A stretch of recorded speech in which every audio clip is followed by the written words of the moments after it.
নমস্কার বন্ধুরা, কেমন আছেন? আজকে খেসারি ডালের ভর্তা বানাবো। এই যে শুকনো কড়াইয়ে আমরা খেসারি ডালগুলোকে ভেজে নিলাম। এইভাবে একটু ধরা ধরাভাবে ভেজে নিতে হবে। সেই কড়াইতে আবার শুকনো কড়াই 4 কোয়া রসুন একটু এইভাবে ভেজে নিতে হবে। দিয়ে শিলেতে দিয়ে দিলাম, খেসারি ডালকে দিয়ে দিলাম,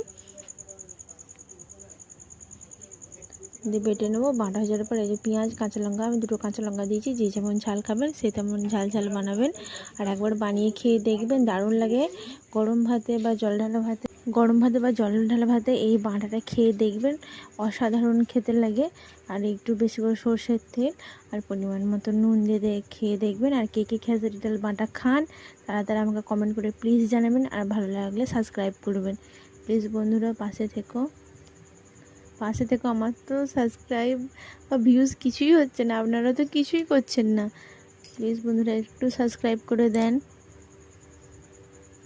এই